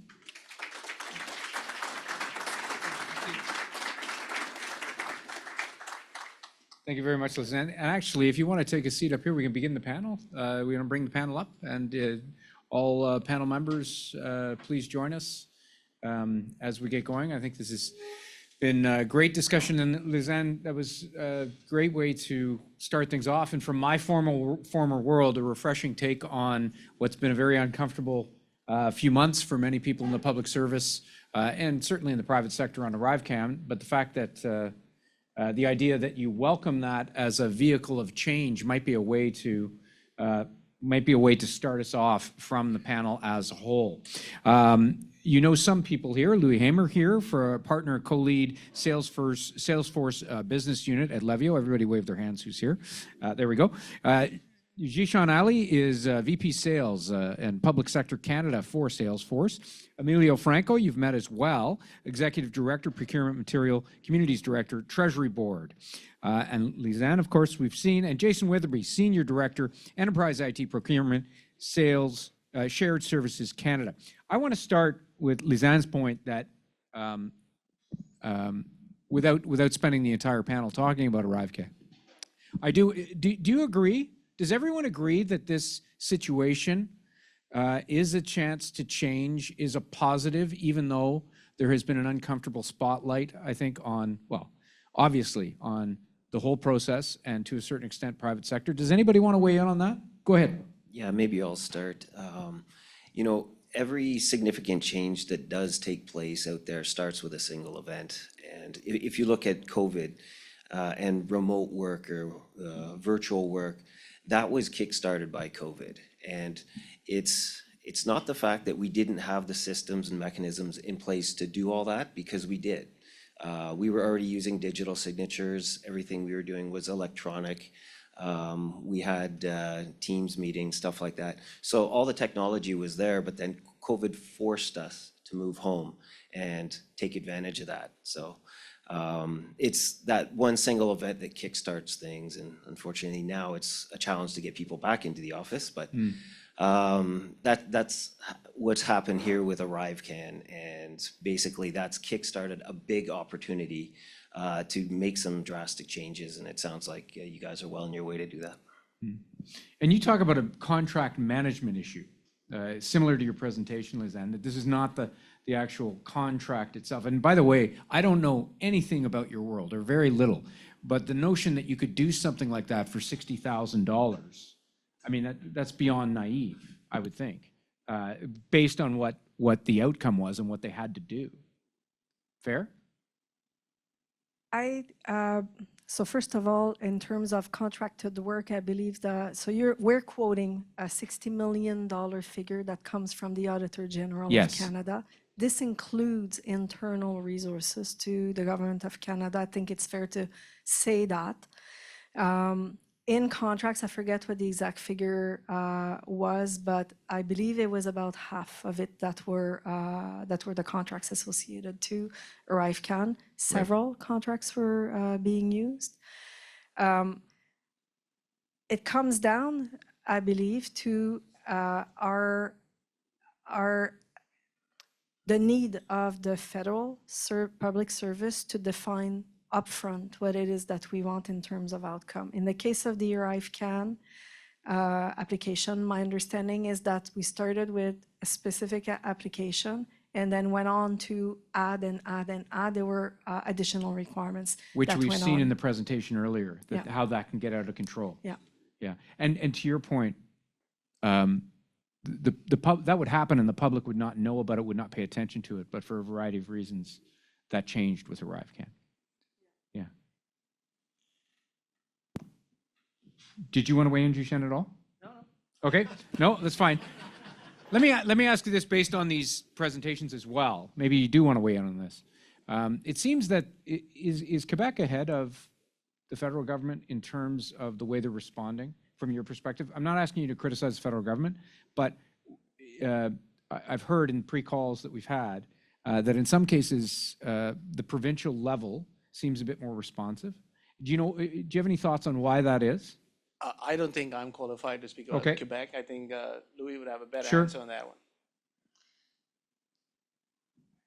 It's a tough question to answer. Nice, eh? I think that they've been maybe a little bit more agile in trying different things. I think that's the main reason. So they, as Réjean said, there's different models that are out there. They're trying different things. They seem to be iterating, measuring a little faster than what we've seen with the federal government. That's really the main difference I would highlight. And I might add that I saw the same in infrastructure with the Quebec government trying procurement models already in the province of Quebec that have not been tried yet at the federal level. does anybody have any thoughts on why that might be? Is it just, again, I'm not trying to criticize, but I found it interesting as a member of the public that, a provincial government can be as large and cumbersome in certain spots as the federal government. I know the federal government is different, but I'm surprised, I guess, that there is a significant difference. The non-public sector Sure. point of view on that. So for the last 25 years, I've been leading large software sales organizations. For 20 of those years, I've been working in the commercial sector, managing our financial services business. The last 5 years, I'm responsible for the federal government, and boy, it's a change. I think, it's my opinion, that objective-based procurements work a lot better when the procurement group, department, agency is incented to deliver on a objective-based solution. So your analogy of building a bridge, and Réjean, you talked about it extremely well, that unless the requirements are really tightly defined, you can deliver half a bridge. But in a true objective-based procurement, we should be charging you every time a car goes across that bridge and not just by charging you for the bridge. And there are many examples in commercial that do that. RBC uses Salesforce for every fraud alert you may get from them, but they only pay you for sending out that alert or that email or that message. They don't pay you, they don't pay us to just build out the entire solution, which may or may not get used. We get paid when they use it. Objective-based procurement, if you chose to get vaccinated in the COVID era, all of Ontario's vaccination process and contact tracing ran on Salesforce. At the height of the response, they have 80,000 users of Salesforce in the province. But now COVID's over. You don't need 80,000 licenses of Salesforce. So we're down to maybe 5. They use it for flu shots and stuff. But then that's objective-based procurement. So you're not straddled with these millions and millions of dollars for the rest of your life just because you use Salesforce to do vaccination in Ontario. But in the context of the federal government, is that kind of your RBC example, incenting people to inside, you can't do that inside the federal government, or can you? Well, we're talking about making changes, and this is a discussion to exchange ideas. I'm going to pick on my good friend Chris Watterson from PwC. They're delivering a great solution in Ontario for the Landlord-Tenant Board Tribunal. Now, it's a typical procurement. You buy Salesforce licenses, PwC implements, and that journey goes on for God knows how many years. But wouldn't it be great if we say, hey, every time we help this workflow, this case management, or every time we do intake, that's when we're going to pay Salesforce. It's great for the province. It's great for Salesforce. Now, I think the federal government is large enough that it can go to technologies like Salesforce or other SIs and say, listen, I understand this is not how you're used to doing things, but this is how we want to do it. And I'm pretty confident organizations like Salesforce and the other SIs would be open to that.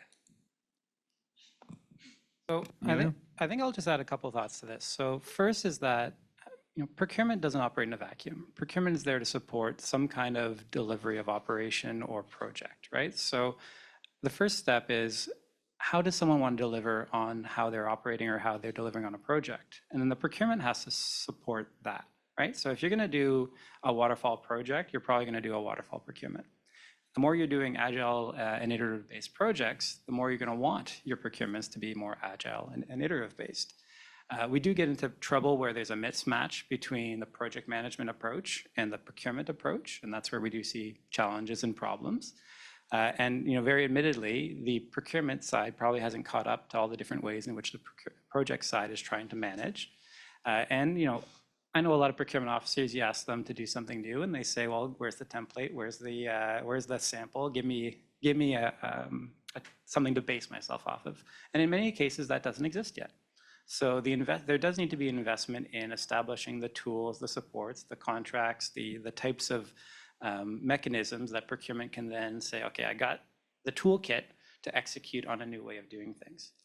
But there's no policy barrier, there's no legal barrier to doing the things that we're talking about today, right? So I'm responsible for the government's procurement policy, the Directive on the Management of Procurement, introduced in 2021. It says to be outcome and iterative based. It says multiple times throughout the document that you should be outcomes based, be iterative, that you should be engaging the market, that you should be managing vendor performance. Like, these are things that are explicit in policy, have off-ramps, gates. Like, these are explicit direction to the community. But that was introduced in 2021. Culture takes time, and I'm sure we all know that during that time, we were probably a little bit busy with this thing called the pandemic, right? And so we're only still fresh out of the pandemic. And during the pandemic, every procurement officer was responding to the pandemic, and rightfully so, and we did great work for Canadians. But now we're out of that. And so we're really actually just fresh into this new policy space, and it's going to take time. And that's the reality. But the more that clients are asking for it, the more that we invest in developing the tools and the supporting processes, the pathway is there to do it. We just have to do the culture change. And I want to maybe, thank you, I want to get others' reaction as well. When you're talking in policy about engaging, I'm struck by what Lysane said, that this is acceptable. I understand why you can't meet one-on-one. I can sense probably that that's a bit of a problem, that you can't have those discussions. Is there a solution to that? Because like, I just started a new job. I insisted on being in the office. I've always been in the office because the newsroom you can't do remote. And I insisted on coming in 5 days a week, not necessarily because I had to be there, but the just the flow of information and the casual conversations and the interpersonal and the one-on-one. I learned way more than I ever would have if I just followed something on a document, because I can't absorb it. So is there a middle ground? Like, is there, I understand why you can't have one-on-one meetings, but surely there has to be some mechanism for interaction in the market, like the policy says, or interaction with the market, whatever that means. First of all, I want to say that there has been procurements, to go back to the model where you pay as you use. There has been instances where the government has procured under such models. So the travel system, for example, it's a technology solution. And as federal public servant use the tool, this is exactly how the company gets funded. That model supports what we were talking about a little bit earlier, which is that most of the investment in technology is in its operation and maintenance. So in fact, it's a great way to ensure that you will maintain your product. And to go back to how can we foster those interactions with the private sector, we have just at PSPC, for PSPC, and we cover 100 departments within the federal public service. As of September 4th, when we did a poll of the contracts for ourselves as a department, there were 7,222 of them, okay? So that's just one out of 100 federal departments. So that's 7,222 opportunities to speak safely to the private sector, because once you're in a contract, then of course, we're going to meet with you. We need to collaborate as we go, as we deliver the contract, as we manage the contract.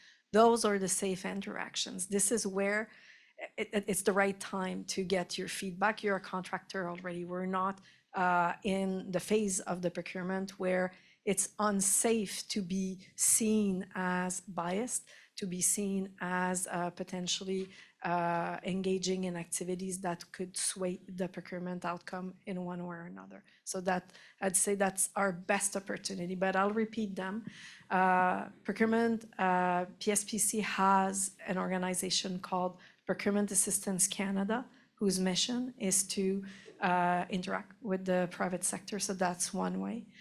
When we do put our very imperfect request for information out on Canada Buys, that's one way that is safe for the private sector to interact as well.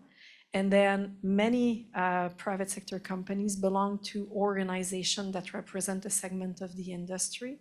We speak to those organizations, and that's another safe way to engage outside of established contracts. But I'd say established contracts are another very good mechanism to reach to us. Thank you. So at SSC, what we've been doing lately is holding meetings with for very specific commodity areas. Like, we now have the network modernization strategy, and what we did was we would meet with industry as a whole, have our COO come and present and talk about our strategy going forward, and then open it to any vendor that wanted to ask questions, and we would field them on the fly. We did the same thing recently for our Cybersecurity Day.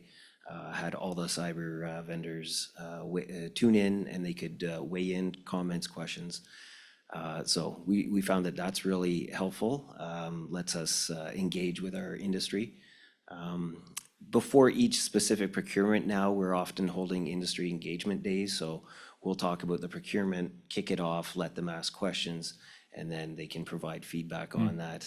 But, to Ashley's point on RFIs, I've seen it both ways. Some are just tell us what you think, and others it's fully cooked. So definitely work to be done there.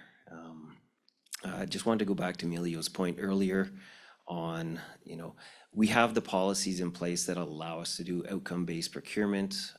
We have that flexibility, but there's two main challenges that I see.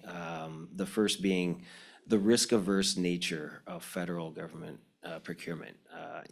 We deal with our legal counsel every day, we deal with our policy team, and it's very risk-averse. So it's tough to try something new, tough to go outside the box. The second is resistance to change, and you touched on that earlier. We have our clients who are set in their ways. They've done the same thing for so many years. They're not comfortable trying something new because they have their objectives and their goals, and they have a solution they need to put in place to get up and running. So they don't tend to want to risk a failed procurement and try something new. So it's really hard to do, but when you look at a cybersecurity solution, we have 300 mandatories. That's just not the right way to go.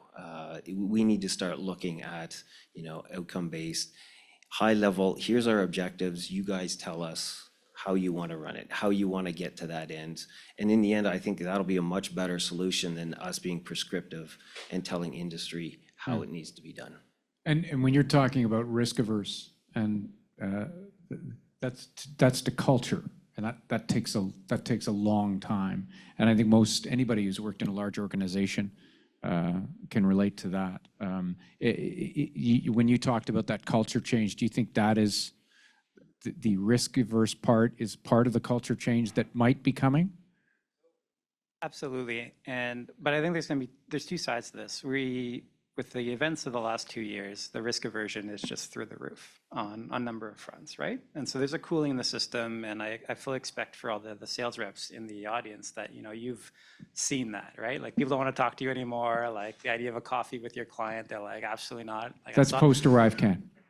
Well, yeah. And other issues. And to be fair, like, as a public servant, it has become a bit of a scary environment. Like, we've seen people hauled in front of committee for meeting with a vendor. Yep. In a lobby for over coffee, right? In media, and caught in that worst place you never want to be, which is in the partisan world. I will point out, of course, we all agree on this, that caution and that independence is a hugely beneficial thing to the country. Like, we can't take it for granted. There's frustration, obviously, on the commercial side versus the public side. But if you don't have that, and you have lots of meetings and everybody golfing and everybody going to, like, nobody wants that world either. Agree. So there is going to be a heightened risk aversion environment for a time. And, we're going to have to manage that as a public service, and you're going to have to manage that as an industry. And that's going to be a reality. But there's also the risk aversion, as you're talking about on the client side, right? Like, the way, and I go back to how we're managing projects. If you went and secured like a $1 million budget for your project, and you're like, I got my budget, now I need to procure, and you're saying, well, let's try this outcome-based thing. Like, well, what is that? Well, we want to try something new. No. I've got my budget. I've got a year and a half to spend it.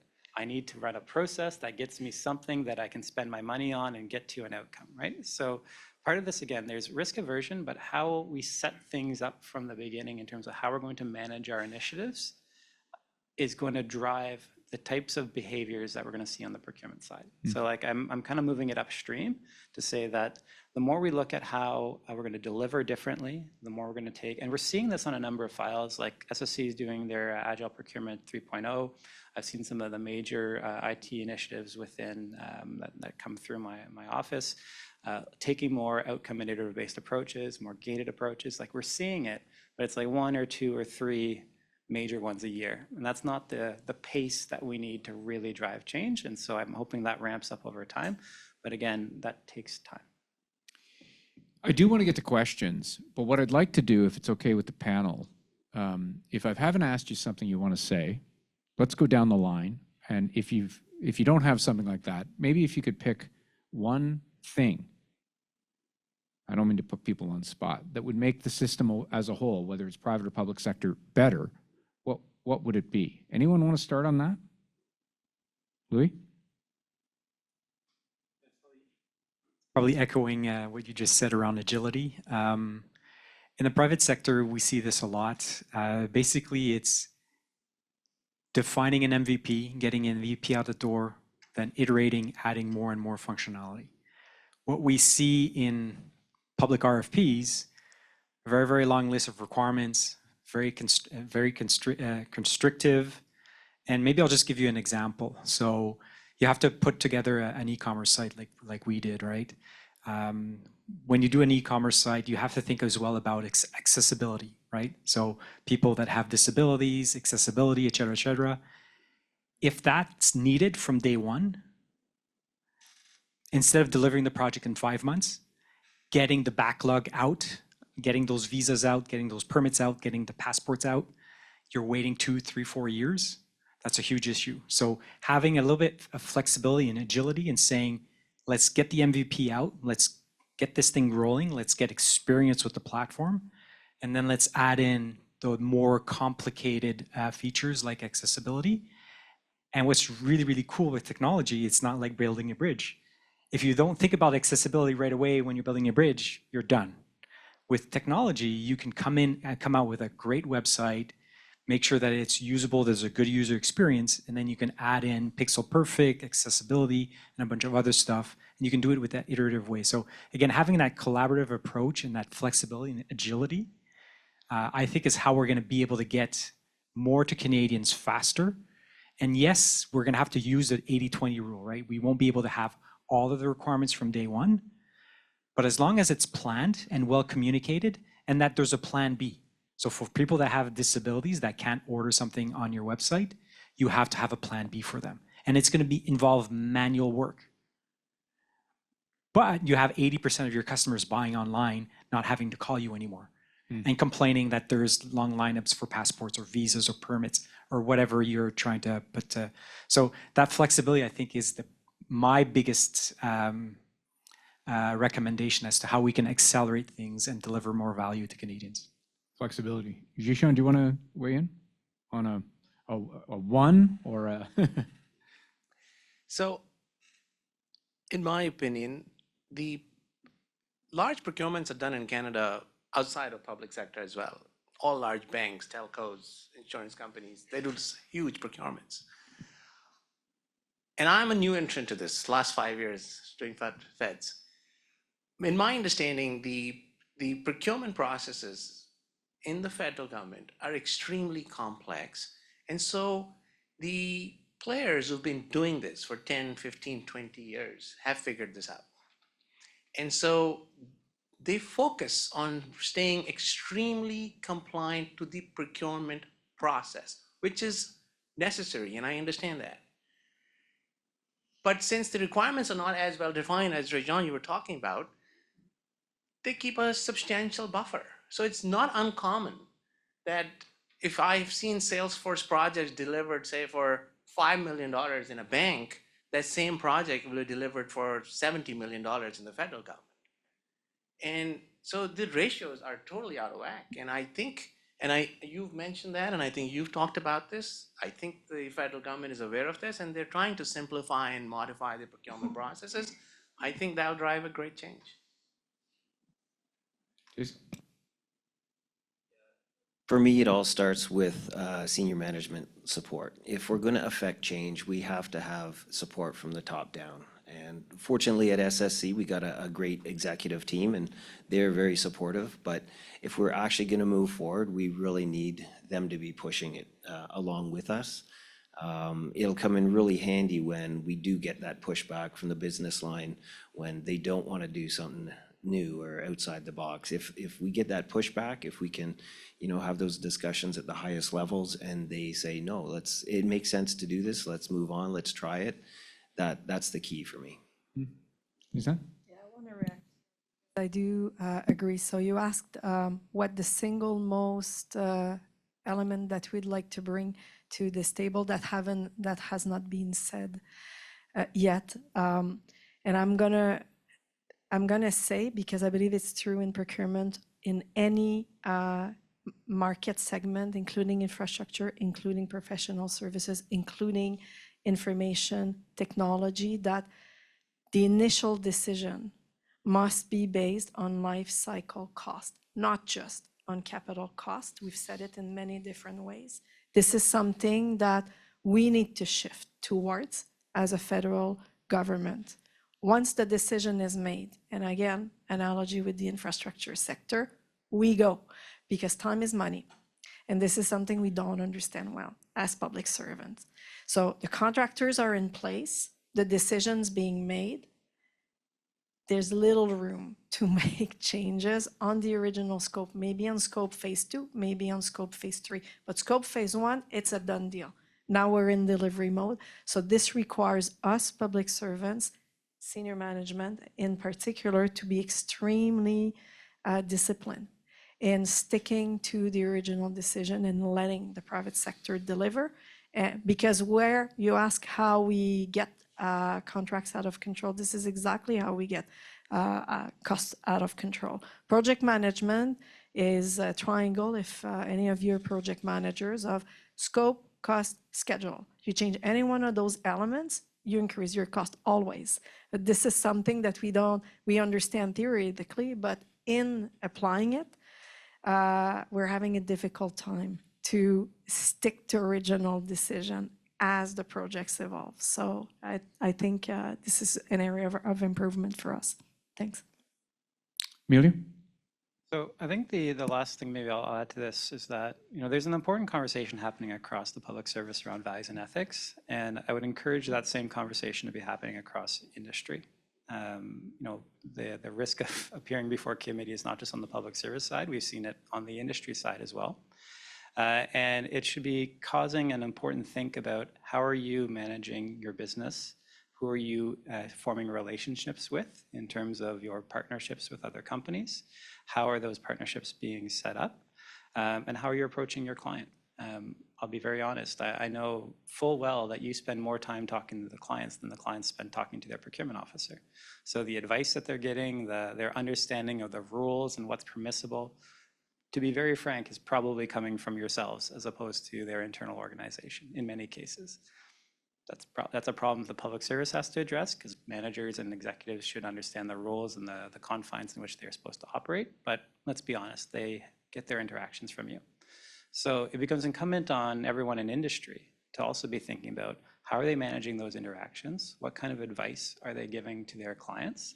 And is that advice within the realm of what is an appropriate interaction and an appropriate set of guidance? And then is the delivery of the work being done to the highest expectations that we have of our vendors, which is that you're coming to work with us in an ethical and appropriate manner. And this isn't to lecture industry, but I'm very serious, is that you have seen a cooling effect on the public service. There will be a cooling effect in the overall environment, and that becomes incumbent on everyone to be able to say, I'm coming to you with the fullest integrity. The products that I'm selling to you are, and the way in which I'm arranging myself to send to you, you can have the confidence that I've done my diligence and I'm operating to the highest ethical standards, because that is an expectation. And that will be, I don't want to say an advantage, but that will be a broad expectation of everyone in terms of their interactions. So that's, I think, an important message. And then that advice that you give can help drive things like more outcome-based procurements and things like that, bringing the examples, bringing the advice that you always do and do in good fashion. But that lens of values and ethics is so important. Well said. We okay for questions, Kevin? Anybody have some questions? We've had very full, just raise your hand if you would like to. I just have one. I was just going to wait for the audience, but I understand intellectually the cooling effect.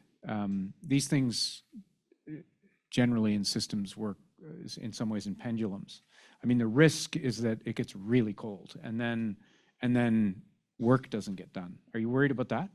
That it goes too far the other way? Or is this necessary given what's happened? It could probably be both. So we're asking ourselves questions, and the Auditor General has mentioned this several times, right? The rules are there, they're not being followed. So why? No, I don't have an answer to that. And I think it's important that and there's probably multiple answers, and there's probably multiple opinions on what's going on, and it's a complex and large ecosystem. But we do need to kind of reflect on what's happening. And that will mean that there will be processes, there will be different approaches to things, there will be things that industry is extremely frustrated with, but we have to there will always be an initial reaction, and then there will be a pause and a think about a way forward. And I think one of the questions is, we have to always capitalize on the major points in time in history to make sure that we're reflecting and going in a new direction, and that new direction is the right direction. But there will be a challenge in terms of making sure with all that we're able to still operate and deliver the things to citizens and Canadians that we have to do. And that's the challenge for the public service right now, to be very frank. And I don't have an answer on how we solve that, but it is a reality that we have to reflect on. Yep. Martin Chenier, I'm with Procurement Alliance of Canada. I come from the industry world selling professional services to the government. Been in that space for the last 20 years, and I now work closely with procurement teams, and I work with supplier members that are attempting to sell professional services to the government, and they deal with what I refer to as procurement friction, helping clients scope, and scope is a big issue. My question is that I made assumptions as a supplier selling to the government, and I've heard many assumptions made today as well, and I was assuming that if I was asking questions as part of a Q&A, that whoever was at the receiving end was properly trained to handle the question, was someone that was going to effectively handle my question, bring it to the client's attention, they would discuss, they would consider what the risks are. And so these assumptions, I now know, are very problematic with the system right now because we make a lot of them. We're assuming that procurement officers have been properly trained to handle complex procurements and that they're properly trained to do what was talked about today, doing complex outcome-based procurements. We're assuming that clients know how to scope. We're assuming that suppliers know how to ask questions effectively as part of a Q&A so that whoever's at the receiving end is going to know how to respond to that question. So based on these many, many assumptions that are made from all sides, so couple questions. So number one, if procurement training is a big challenge right now because we're assuming common denominator when we have successful procurements is usually that there was someone effective at procurement that was maybe a veteran. To Zishan's point, on the industry side, you've got these veteran suppliers that have been doing this for years that know the system. We're also assuming that there's a lot of these procurement officers that exist, and the reality is that there isn't a ton of highly successfully trained procurement officers that can handle complex procurement. So what are we suggesting? What is government offering as a solution when there is no budget to train right now procurement officers, and they're desperately attempting to get some form of training? So how do we handle that reality of budget cuts? And then second question would be, if there are questions that are being brought to a government department's attention saying, your corporate criteria that's asking for 30,000 billable days with 60% of the work has to have been performed in the NCR, when the response is Canada has considered your request, however the criteria remains unchanged, where does that go? And whose attention should this be brought to? Thank you. Who wants that one? I'm going to start on this one, and I would welcome other panelists to help on this one. So Martin, thank you first of all for the question. I'm going to go back to my parallel between infrastructure and information technology and professional services in general. Why? Because I think that within the federal public service, there's a major difference between the infrastructure world and the professional services world in general. You said something that I'm going to take a little bit of exception for, and I'm going to go back to what Emilio said instead. I believe that procurement officers are, in fact, generally speaking, maybe there are exceptions, very well aware of the work that they have to do. But it all starts with a good scope definition, technical specification. This is where we, in the federal public service, I'll say we have uneven knowledge, expertise, and ability to support the procurement process with good scopes of work. So in the infrastructure world, there are engineers and architects that work at defining a scope of work that they know the private sector can respond to effectively. The procurement officers support the process, but with expertise inside the house. I'm a strong believer that the one thing the federal public service cannot outsource to the private sector is at least the ability to scope out our requirements and to assess of the quality and the value of the deliverables that we get. We have that in infrastructure. I would say that in other areas of the professional service sector, this is where we lack. We don't even know how to ask the question in the first place. So what do we do with this? Again, I'm going to suggest that we draw parallels from a different sector. So there are stages in developing an infrastructure process that allow not to know what you really want to in the first place. And I think that we can do that in other segments of the market, including infrastructure, information technology. I'll refer to them as a feasibility study. So whereas you do hire the private sector in the first place to say what I need right now is to define what I need. And that's step number one. You cannot bid on step number two. You need to know that right away, but maybe you're a smaller firm. One of our objectives is to diversify our suppliers base. There could very well be smaller outfits of suppliers out there that are unable to deliver the solution from start to finish, but have enough knowledge to actually help the federal government at least scope it out and verify the deliverables are they meet the requirements. So I think that moving in that direction with perhaps a first phase of scope definition from the private sector, the reality is we don't have the expertise often in-house to do that, would be one of the solutions that we should be looking at. Thanks. I would second that. Completely agree. It's not necessarily a procurement issue. While there could definitely be some improvements made on the procurement side. In most cases, say you're looking at a very complex cybersecurity requirement, the procurement officer is not going to have that in-depth knowledge. They're not going to be able to address it. So we need to lean on the business line to answer that. And I think that's where, and I'm not throwing them under the bus, it's incredibly complex. And sometimes the knowledge is not there on their side. So we need that collaboration with industry, like all around in the cybersecurity space, to get those answers to you. But to say it's the procurement people that are not up to speed, I don't know if that's exactly accurate. They rely on the business line, and then the business line often relies on industry to help them with those get that information, make those decisions. So it does really need to be a partnership. But I hear you, it's not perfect right now, and improvements can definitely be made. I'll round this out. So it's, part of my day job is responsibility for community. The 6,000 procurement officers across government, like they don't report to me, but their professionalization, their development, and so on. And just like basic demographics, like we have 6,000 PGs, probably 1,000 of them turned over during the pandemic. So, people brought in during pandemic, new to their role, came in remote, probably didn't have the same access to, sitting in on conversations and things like that. So there's something there, and that's across the public service. That's not just PGs. We implemented new policies that say be outcome-based, be iterative. We don't say be agile, but everything but.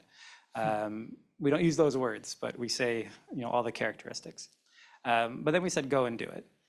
And, I'll take it on to say, we need to do a better job of supporting procurement officers with having the skills and competencies they are now expected to have to do more market engagement, to do more things in different fashions.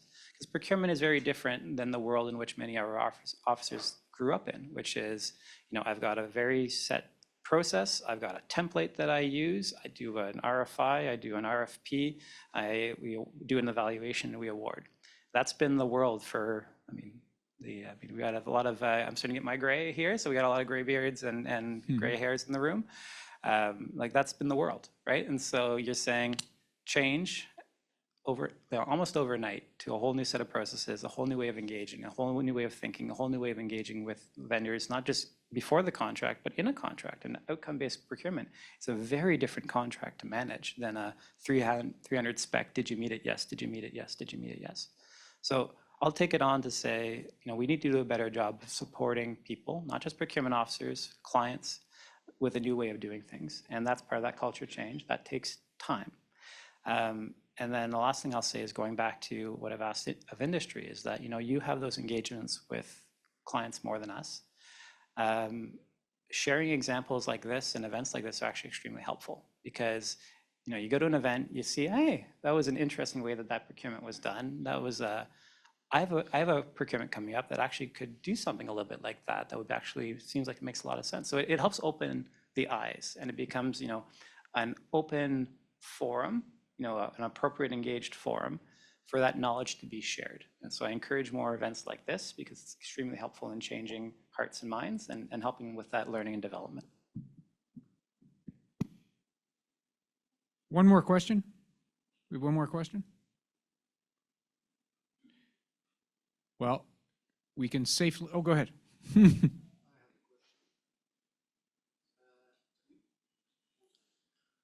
get sound to you. There we go. We've talked, Mr. Blais talked originally when he made a presentation about being disruptive. So I'll try to be disruptive. You've talked about templates. In Ottawa, you have qualifications called TBIPs, which, to my knowledge, is pretty adapted to 20 years ago. You've got profiles in there that no longer exist. You've got profiles that no longer are adapted to the current situation, product owners, DevOps specialists, all these kinds of things. So being disruptive, why shouldn't we just scrap TBIPs and inspire ourselves from what's being done in the private sector, where when I work with, I'm looking for a supplier, I'm not asking these specialists need to be according to my criteria at the federal level. I need those specialists and make sure that those specialists have done it before. I could perfectly understand this, but I must admit we were quite surprised when we came into the federal market and discovering those qualifications which aren't being asked, what I gather, elsewhere in other provinces also.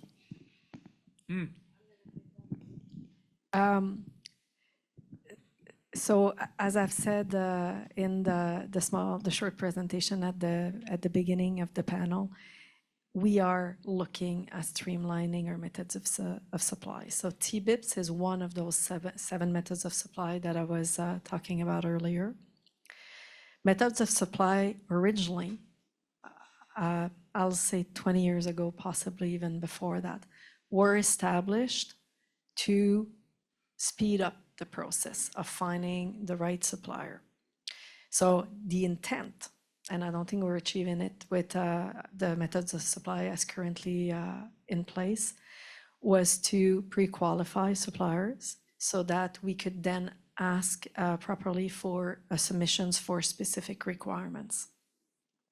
In theory, those methods of supply would be to address short-term requirements, and the process would take about 8 weeks.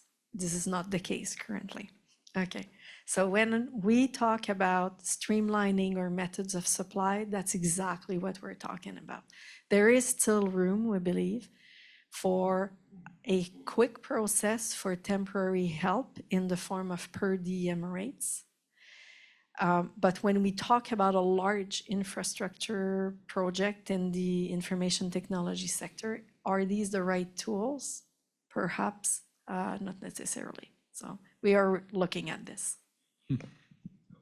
Maybe I'll just add to that, that in an environment in which we're encouraging people to be outcome-based and iterative, that's not just on individual contracts. Like no method of supply standing off for supply arrangement should exist for 20 years without changing. Like that, let's be frank, that is not a thing that should be occurring. Industry changes, technology changes, but also the needs change and things have to keep pace and evolve. Some of you may know me, and I'm seeing old faces from when I established the SALSA, the software licensing supply arrangement, back in I was 24 years old. I'm not 24 years old anymore. I have gray in my beard. That thing still exists. So it's not a criticism of that tool necessarily, but it's the fact that we have to make sure that not only on individual procurements, but the tools that we're putting in place are evolving and keeping pace. But often we see that you spend a big amount of effort in the beginning, and then you just kind of let it ride for a long period of time. That doesn't work in this environment, and we need to make sure our tools are keeping pace because the world is changing faster than the tools are, and that's an important thing that we have to do, we have to reflect on. So we need to do more in that space. I want to thank you all, thank our panelists. I certainly learned a lot. The next time someone says they should simplify procurement, it's an easy thing to say. Thanks so much. I'm Graham Richardson with Edelman, and it's been just a great morning to be here, and we are continuing on with other things, I think, in the next little while, but this is the end of our panel session. Let's give a round of applause for our panel, please. Thank you all very much.